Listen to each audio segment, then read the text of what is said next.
আজ বানাচ্ছি সুস্বাদু বাঁধাকপির ভর্তা। বাঁধাকপির ভর্তা বানানোর জন্য আমি বাঁধাকপিগুলো একটু বড় বড় টুকরো করে কেটে নিয়েছি। আর নিয়েছি ধনিয়া পাতা কুচি, 4-5টা কাঁচা লঙ্কা, গোটা রসুন ও পেঁয়াজ কুচি। এবারে কড়াইতে তেলের উপরে গোটা রসুনগুলো দিয়ে একটু নাড়াচাড়া করে নেব।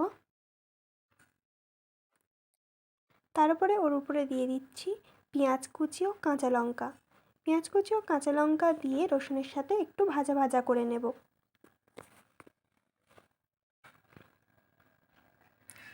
এগুলো হাফ ভাজা হয়ে গেছে। এবারে ওতে দিয়ে দিচ্ছি 2টো শুকনো লঙ্কা ও ধনিয়া পাতা কুচি দিয়ে এগুলো সব ভালোভাবে ভেজে নেব। এগুলো ভাজা হয়ে গেছে। এবারে মিক্সিতে দিয়ে দিচ্ছি কেটে রাখা বাঁধাকপি ও পেঁয়াজ, লঙ্কা, ধনেপাতা যেগুলো ভেজে রেখেছিলাম ওগুলোও দিয়ে দিচ্ছি। দিয়ে এগুলো পেস্ট করে নেব। এটা পেস্ট করা হয়ে গেছে। এবার এটা একটি পাত্রে আমি ঢেলে নিচ্ছি।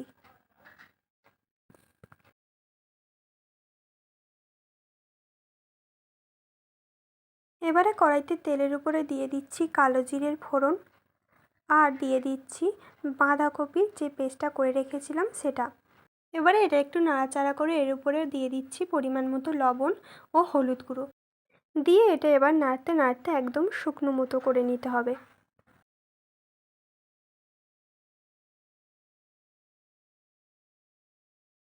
এটা তৈরি হয়ে গেছে। এবার এটা একটি পাত্রে নামিয়ে নেব।